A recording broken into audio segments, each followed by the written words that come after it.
everybody? Welcome back to Being the Odds. It is Friday, May 16th, 2025, and we are back with our best bets of the day. If you're new to the channel, my name is Zach, and welcome to Being the Odds. Let's recap yesterday's results. So, overall for the year, we're up 107 units just in 2025. We're up 22 units just over the last 9 days alone. But yesterday we went 1 and 2. Oklahoma City minus 4.5. I mean, that was the sharp play. And Jalen Williams blew it for us. I mean, if you just look at the stats, I'm going to put this up on the screen here. But Jalen Williams tonight, 6 points, 3 of 16 for field goals, 0 of 8 in the second half, and by the way, the 0 of 8 in the second half were blown layups, just brain fart plays, 0 of 4 from 3. But on the other hand, you have Julian Strother, who, I mean, he looked like he was back at Gonzaga. I mean, he looked incredible. I mean, he had 17 points the whole playoffs, and I think he had like 19 last night. I mean, that was the difference last night, was Jalen Williams played like a bum, and Julian Strother played like he was part of like the big three in Denver. So we're about to back. I want to see I don't really know where I'm betting yet for Game 7. I'm going to wait, get some more research done. But, I mean, if Jalen Williams plays like that, there's no way Oklahoma City will win this series. There's just no way. Because all of the run that they went on last night was when SGA was on the bench, Jalen Williams was the best player on the court for Oklahoma City. And, I mean, he just got... I mean, on paper the best, but I mean, he got something a little bit yesterday. Under 5.5, DC and Carolina, nice win there. My Caps are dead, but we'll take the win. And with the over 9, Baltimore, Minnesota. I mean, they left a million guys on base. Is what it is. We're gonna bounce back hard today, and I've got 3 plays for you guys here on the channel. We overall though for the day have 1, 2, 3, 4, 5, 6, 7, 8 plays today. So 5 members only best bets. You can get those all on the website in the pinned comment below. And guys, May, June, July, just the reason why we have we have clients with us all summer, even though it's basically just the last couple rounds, the NBA and NHL playoffs and MLB, is because A, MLB is an extremely profitable sport if you know it like we do, but B, this is how you build your bankroll going into football season, so you can bet bigger in football season, make more money, but using the casino's money, not just reloading your betting account. That's why our people pay it. So again, you can become a member. The website is in the pinned comment below. Definitely go check it out. We're up 107 units as a membership in 2025. So if you're not there, you're just missing out. But let's get into the plays that we have today. The first play I'm rolling with is going to be the Knicks minus 2.5 versus Celtics. Now, this is a very public play. I'm not going to play around here. I'm not saying that this is the sharpest play in the world. 68% of the bets, while 71% of the money is on the Knicks in this game. But here's the deal. This is the time for the Knicks. It just is. If they don't get it done now, they will absolutely, unequivocally lose Game 7. That is just what will happen. Because there's going to be too much pressure. It's going to be too much of a blown lead, and Boston's going to win in Game 7. Last game, though, felt like to me it was a win it for Tatum type game. And we had, by the way, the Celtics minus 4.5, one of the sharpest plays of the entire year. Easy dub, never a doubt. It was our biggest play of the day 2 nights ago in our membership. But that just felt like hey, we're going to win it for Tatum, which is completely reasonable. And the public was way more on the Knicks than the Celtics, which was crazy. And then on top of that, Porzingis is still sick, so he's not 100%.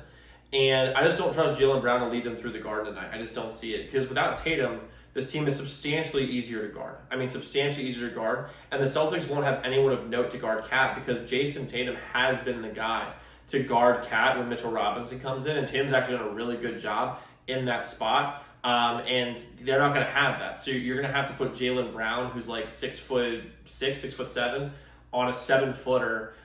I just don't really see how that makes any sense at all. And Game 5 to me seemed like a schedule loss for the Knicks. This is where they close it out. I got the Knicks here minus 2.5 versus the Celtics. If you want to go safer, you go on the money line.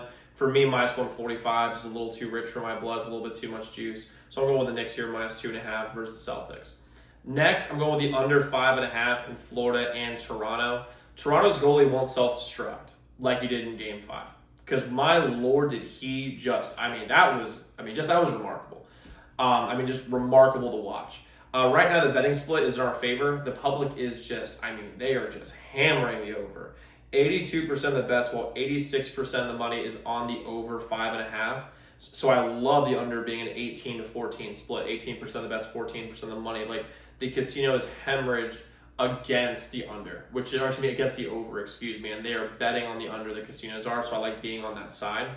On top of that, these are 2 of the best defensive teams in the NHL all season long, and there's been some anomaly games in this playoffs where they've scored a lot, This feels like a game that's going to be has 2-1 written all over it. I have no idea who's going to win, but I love the total here. And by the way, right now, I think it's a lot. I think this game's going to be a lot closer than the book thinks, because right now it's a -2. I think Florida's like -245 on the money line, which is really remarkable in Game 6. Now they are at home, I do understand that, but if you want to get juicy with it, Toronto might be a good play.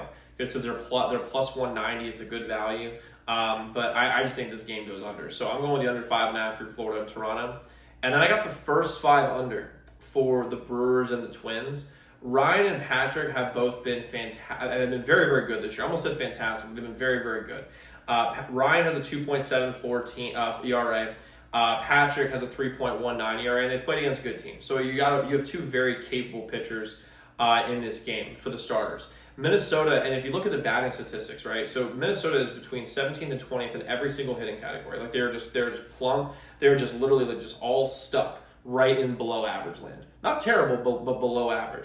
And then you look at Milwaukee, they're in the bottom 20 of every single hitting category other than runs, which is interesting because if your on-base percentage is 23rd in the MLB, which it is, and you look at like their batting average is terrible, how are they scoring so many runs? Because the home runs are like in the 19th and 20th.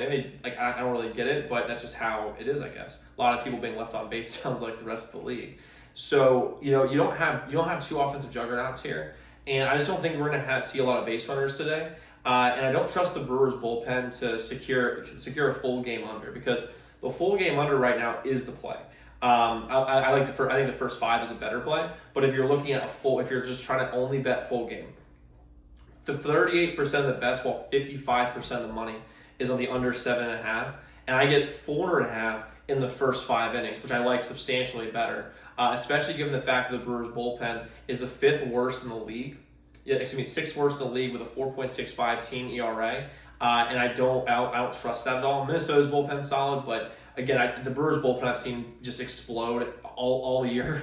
I'm not going to even put them in a position to be able to affect this game. So I like the first 5 under here at 4.5. It's a great betting split, and also one of the underrated part of this is the vision familiarity aspect. Obviously, Minnesota's on the road in this game, but here's the thing: is the Brewers have been on the road for the last 2 series. So the thing is that it's almost like it's a road game for the Brewers for vision familiarity purposes when it's hitting. So in this game, I believe this game's going to go under just for that reason alone. So I love the first 5 under 4.5 Brewers and Twins. If you want to get frisky with it, do the under the 7.5 for the game.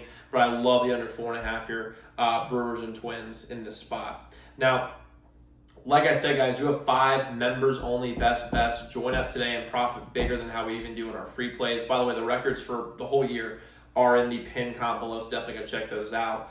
But guys, let's go lock in those picks. Let's go win together today. Let's go make some money, and I'll see you all tomorrow.